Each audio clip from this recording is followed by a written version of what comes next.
A paz do Senhor, amados irmãos, é um prazer estarmos juntos para gravarmos a nossa segunda lição, que tem como um título falando sobre Miriam, disponibilidade apesar da idade. Lembrando que nesse terceiro trimestre dos nossos juvenis, nós estamos falando sobre os personagens marcantes da Bíblia. E com certeza, a história dessa menina chamada Miriam é uma história muito importante. Nós vamos ver isso até na vida do próprio Moisés, que é o seu irmão. Eu sou o Nicolas e vamos partir para mais uma lição de número 2. Maravilha! Então o tema diz Miriam, disponibilidade apesar da idade. Você vai observar nesta lição que Deus, ele não tem assim idade de uma pessoa para que ela possa ser usada por ele. Miriam, ainda bem menina, ela vai ser usada por Deus. E vamos ver também Deus usando pessoas bem idosas. Então não existe uma data, uma idade limite, tanto para menor quanto para maior, que podem essas pessoas serem usadas por Deus. E ser também um grande personagem dentro da história bíblica. Quem sabe pode ser a sua história também. Independe da sua idade, Deus pode te usar. O Nicolas vai fazer a leitura aqui do texto áureo. Certamente te fiz subir da terra do Egito e da casa da servidão te remi, e pus diante de ti a Moisés, Arão e Miriam. Miqueias, capítulo 6, versículo 4. O próprio Deus, ele vai fazer questão de dar testemunho de Miriam, porque o que esta menina fez chamou a atenção de Deus. Quando ela, impulsionada, ela vai seguir o pequeno Moisés, que na verdade não era nem Moisés ainda, porque não se conhecia o nome, mas ela vai seguir aquele menino que está dentro daquela arquinha. E isso vai fazer com que ela ganhe um destaque muito grande diante do Senhor. A nossa leitura bíblica está em Êxodo capítulo 2, dos versos 1 ao verso de número 10. O Nicolas vai estar começando a leitura. E foi-se um varão da casa de Levi e casou com uma filha de Levi. E a mulher concebeu e teve um filho, e vendo que ele era formoso, escondeu-o por 3 meses. Não podendo, porém, mais escondê-lo, tomou uma arca de juncos e a betumou com betume e peixe, e pondo nela o menino, a pôs nos juncos à borda do rio. E a irmã do menino postou-se de longe para saber o que lhe havia de acontecer. E a filha de Faraó desceu a lavar-se no rio, e as suas donzelas passeavam pela borda do rio. E ela viu a arca no meio dos juncos e enviou a sua criada e a tomou. E, abrindo-a, viu o menino, e eis que o menino chorava. E moveu-se de compaixão dele e disse: dos meninos dos hebreus é este. Então disse a sua irmã, a filha de Faraó: irei eu a chamar uma ama das hebreias que cria este menino para ti? E a filha de Faraó disse-lhe: vai. E foi-se a moça e chamou a mãe do menino. Então lhe disse a filha de Faraó: leva este menino e cria-mo, e eu te darei teu salário. E a mulher tomou o menino e criou. E sendo o menino já grande, ela o trouxe à filha de Faraó, o qual o adotou, e chamou o seu nome de Moisés e disse: porque das águas o tenho tirado. Viu? Por isso que eu disse que eu voltei atrás quando falei o nome Moisés, lá ali dentro da arquinha, porque na verdade Moisés ainda não era conhecido o seu nome. Os objetivos da lição são, primeiro, explicar o contexto histórico do nascimento de Miriam.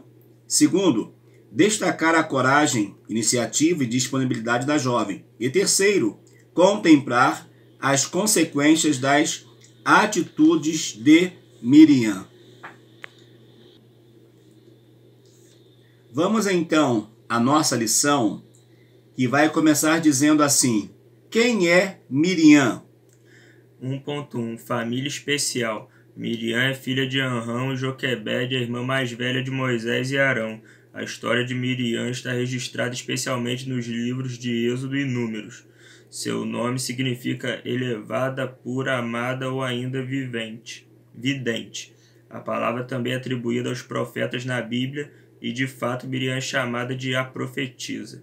A palavra não revela se ela teve filhos nem mesmo se foi casada.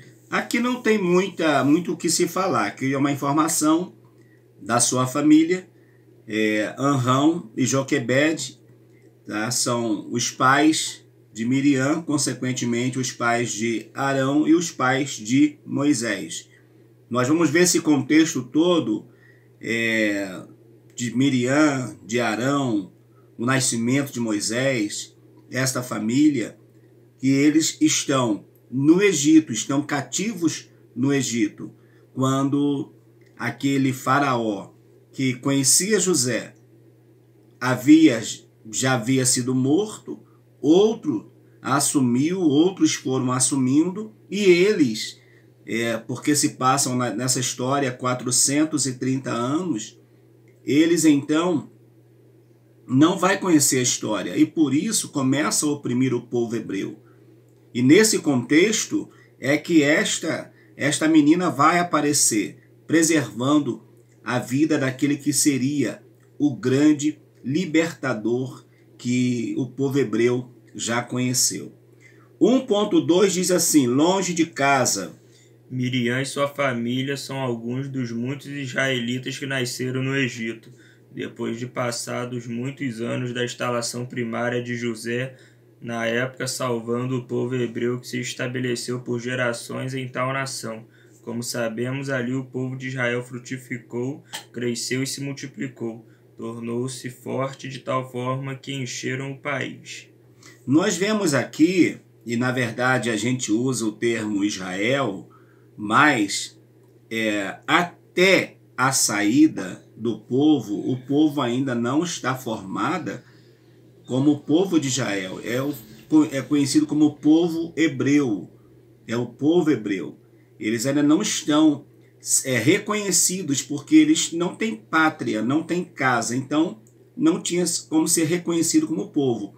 Eram reconhecidos como os filhos de Israel, sim, os filhos de Jacó, né, os parentes de José, mas não tinha ainda esse conhecimento que eles seriam a grande nação de Israel. E isso vai acontecer depois. E eles estão fora do seu convívio, estão em uma terra, estão sendo oprimidos nessa terra, mas isso não impediu deles receberem o livramento. Diz ainda: primeiro eram bem-vindos naquele lugar, até que muitos anos após a morte de José e de toda aquela geração, levantou-se outro faraó, que passou a ver o povo hebreu como ameaça. Quando o faraó percebe que o povo hebreu estava crescendo muito, e eles ficam apavorados. Para ter uma ideia, aproximadamente 70 e pouquinhas pessoas desceram ao Egito. E agora, quando eles vão sair do Egito, é aproximadamente 3 milhões de pessoas. Olha só, de 70 e pouquinhas pessoas para 3 milhões, como cresceu esse povo. E Faraó então ficou com medo que eles pudessem se rebelar contra ele e tomar até o poder lá no Egito. Então por isso que ele oprimia esse povo, para que eles não crescessem, não tomassem o desejo pelo poder. Coisa que não iria acontecer porque essa não era a vontade do Senhor. O 2 diz assim: o contexto de perseguição e escravidão. 2.1 Infância turbulenta. Já seria complicado nascer no Egito em tal contexto, sob o jugo dos egípcios, realizando trabalhos forçados, oprimidos com tarefas e impostos pesados, sem pátria e governante. Mas a conjuntura encontrada por Miriam e seus irmãos é ainda mais dramática e turbulenta, conforme podemos ver no primeiro capítulo do livro de Êxodo, olhando para o crescimento acelerado do povo hebreu e temendo, o faraó decidiu executar um controle de natalidade. E esse controle de natalidade é algo que ele vai fazer. Ele não chega lá para as esposas ou para os chefes das famílias dos hebreus e diz assim: olha, vocês concordam que a gente faça um controle de natalidade? Não, ele não fez isso.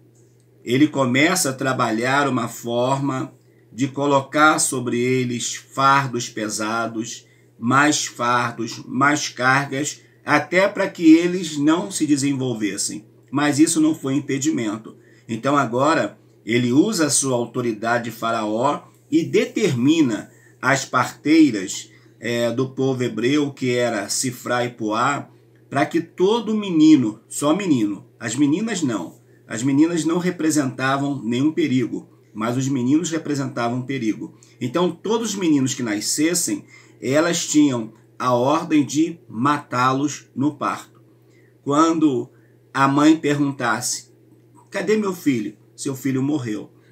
Nesse contexto, então, elas vão dizer para Faraó, vão falar com os comandantes que Faraó manda inquirir a elas. E aí, como está? E elas vão dizer assim: olha, Faraó, fala para o Faraó que não tem jeito.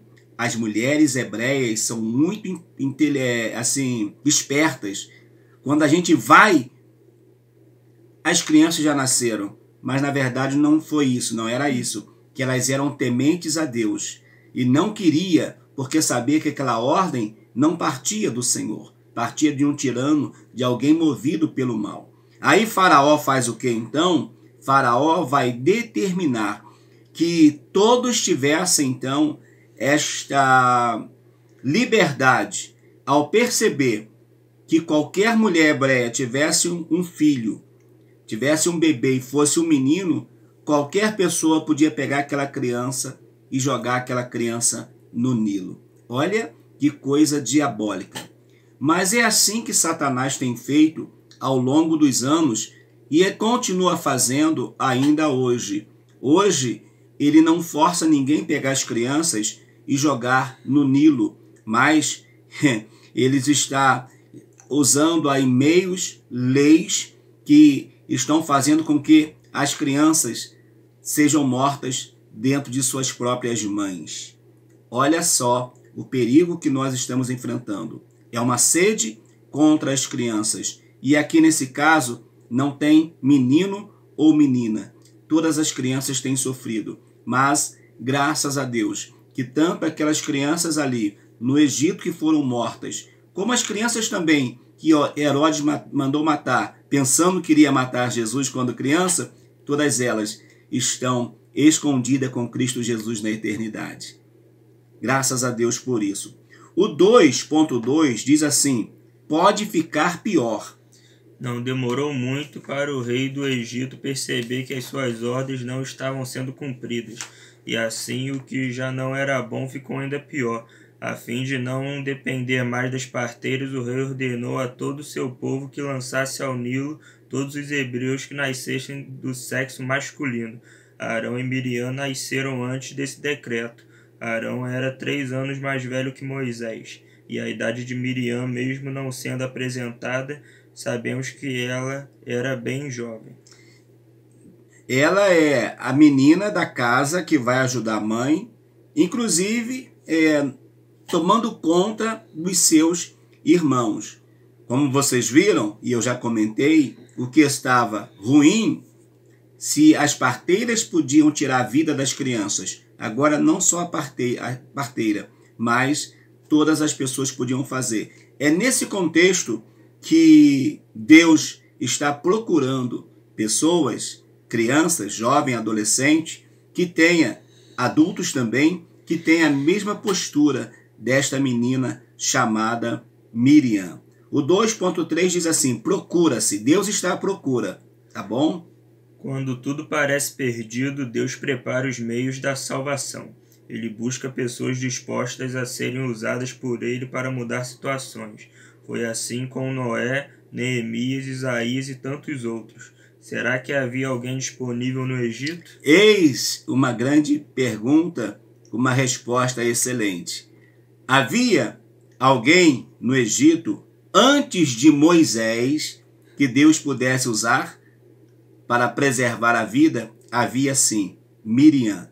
Esta menina, ela vai se destacar pela sua coragem, pela sua bravura de poder estar dando, assim, proteção, ainda que distante, ao seu irmão que estava nas águas ali do Nilo. Na verdade, ele foi colocado ali, aonde a filha de Faraó vinha banhar-se de vez em quando. E ali, então, ela fica de longe, só observando. Acredito eu que se ela percebesse, antes que a filha de Faraó chegasse ali, mas que se chegasse um animal, ela ia partir para cima, porque ela estava ali guardando. E Deus está procurando jovens, adolescentes, juvenis, todos que estejam predispostos a cumprir aquilo que está determinado por Ele. O 3 diz assim: coragem e iniciativa para mudar uma situação. 3.1 Uma jovem heroína. Moisés nasceu exatamente nesse período sombrio pós-decreto do faraó. Sua mãe Joquebede fez tudo o que pôde, escondendo-o por 3 meses, contrariando as ordens do rei do Egito. Quando já não era mais possível escondê-lo, elaborou um plano audacioso. Colocou o bebê em um cesto e o deixou na margem do rio Nilo. A Bíblia registra que a irmã do menino Miriam ficou observando de longe para ver o que aconteceria. Nós vimos então, vocês viram um pouquinho atrás, que Faraó determina então que todas as crianças pudessem ser jogadas no rio Nilo. Com Moisés também aconteceu, só que ele não foi jogado, ele foi colocado. Olha a diferença. Moisés foi colocado em uma arquinha preparada, betumada. Betume é um tipo de petróleo impermeabilizante para não entrar água na cestinha. Joquebede com Miriam e com certeza Arão lá ajudando a mãe fazer aquilo ali, enquanto a mãe fazia, Arão fazia bagunça, Miriam ajudando, mas conseguiu preparar a arquinha, o cestinho que Moisés seria colocado. Moisés também vai para o Nilo, vai para o Nilo, mas não para ser jogado ou para ser consumido, quem sabe, por um crocodilo, um jacaré, enfim, um animal desse. Não, ele vai numa cestinha sendo preparado. E quando a filha de Faraó vê aquilo ali, ela vai se apaixonar pelo menino. Nós vemos então que não há aqui nenhum registro de um pedido de Joquebede para que ela fizesse isso. Miriam fosse lá. Mas Miriam, ela vai, mesmo sem ser obrigada, ela vai fazer. O 3.2 fala: o que te incomoda? Miriam agiu por fé, se expôs, se arriscou, mesmo sabendo que poderia padecer, mas não deixou seu irmão sozinho até saber o que poderia lhe acontecer naquele rio. A maioria dos hebreus talvez não visse alternativa a não ser obedecer à ordem do faraó, permitindo o afogamento de seus bebês, sem resistência, temendo ainda mais crueldade. Afinal, o clima era de opressão, violência e medo. Mas algo no coração da jovem Miriam não permitia aceitar, paralisada, aquela realidade. Ela acreditava que alguma coisa iria acontecer e que o seu irmão seria preservado. Ela acreditava nisso. E ela ficou ali até que a filha de Faraó vem. Ela vai cumprir o seu papel de estar guardando, de estar junto, de estar protegendo. E de fato, a atitude de Miriam vai ser uma bênção na vida de Moisés, mas não só na vida de Moisés, mas na vida de todo o povo hebreu. Como o Nicolas leu, vocês perceberam que muitas crianças foram mortas. Muitos meninos foram mortos com esse novo decreto. Mas a família de Moisés começa com a mãe, com o pai, com a irmã, uma família corajosa, uma família que vai fazer toda a diferença nesse contexto de opressão, de tirania que eles estavam vivendo ali no Egito. Miriam conseguiu devolvê-lo aos braços dela, um duplo milagre que por parecer totalmente impossível e arriscado sob tais circunstâncias. Muitos jamais ousariam nem mesmo tentar. E vai acontecer algo extraordinário, né, Nicolas? Porque o que acontece ela vai lá, ela vai observar quando a filha de Faraó manda que uma criada, uma de suas servas, vão ali ver o que está no cestinho e de imediato ela se aproxima. Ela, mesmo podendo correr risco, podendo ser morta, enfim, qualquer coisa assim, porque a gente não sabe o que está na cabeça de um poderoso, né? A gente não sabe. Então ela poderia, porque a filha de Faraó poderia se sentir ameaçada com a chegada da criança, mas Podia ela ser não. igual o pai e mandar matar. Podia ser igual o pai, mas ela não. Ela, quando percebe que a filha de Faraó se encanta com a cena que está vendo, ela vai fazer uma proposta maravilhosa. O 3.3, que é o que vamos comentar no 3.3. Coragem e iniciativa. Naquele dia, no mesmo instante em que a filha do faraó desceu ao Nilo para se banhar, ao ver o cesto, apanhou o menino e, mesmo reconhecendo que se tratava de um bebê hebreu, decidiu adotá-lo. Alguns poderiam chamar de coincidência, mas nós sabemos tratar-se das perfeitas correntezas do plano divino. O Nilo tinha as suas correntezas que podiam levar Moisés para a morte, ou, melhor, levar o menino recém-nascido para a morte. Mas as correntezas de Deus estavam levando Moisés, levando a criança para ser uma criança bem cuidada, bem tratada. E agora sim, nesse contexto, Miriam vai se apresentar e vai dizer: olha, se você quiser, eu posso encontrar lá, no meio do povo hebreu, uma ama para cuidar dele, para amamentá-lo. E a filha de Faraó, de repente, pensou assim: não, realmente não vai ser difícil, porque tem muitas mães que perderam lá os seus filhos, o que não vai faltar é leite. O que não vai faltar é leite para poder amamentar o meu menino.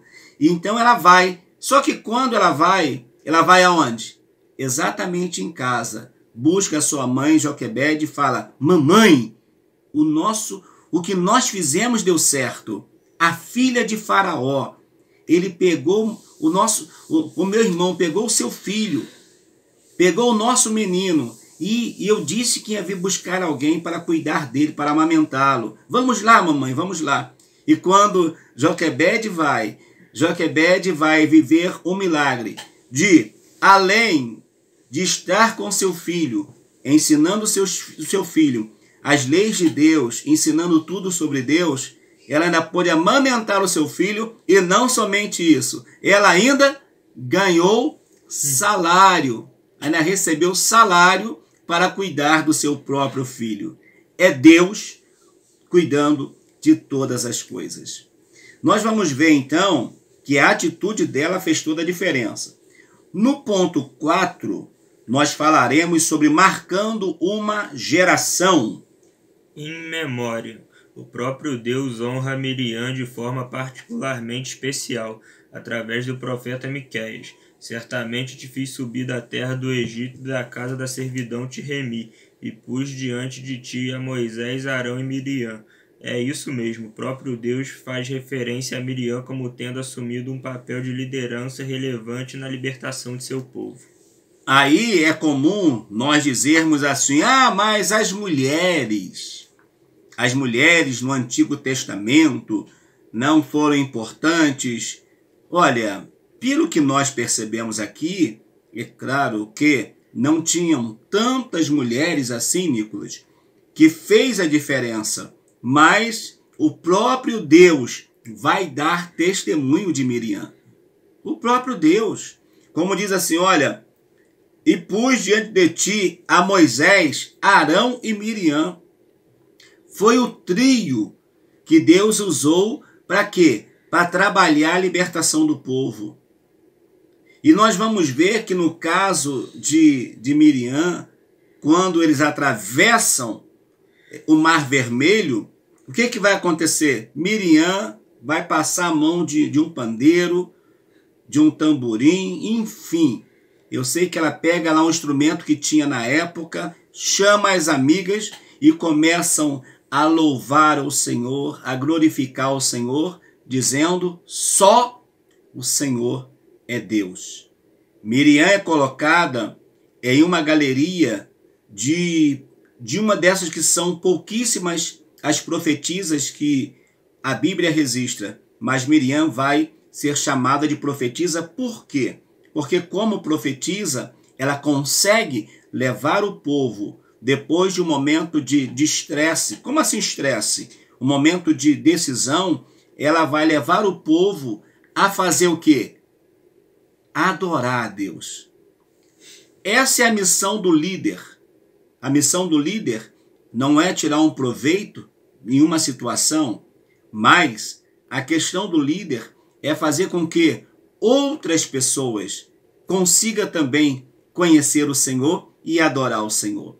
Que Deus te abençoe. Que a tua vida também seja uma vida de adoração.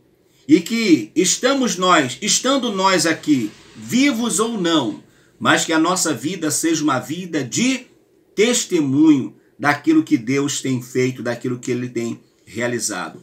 Já estamos quase concluindo a nossa lição.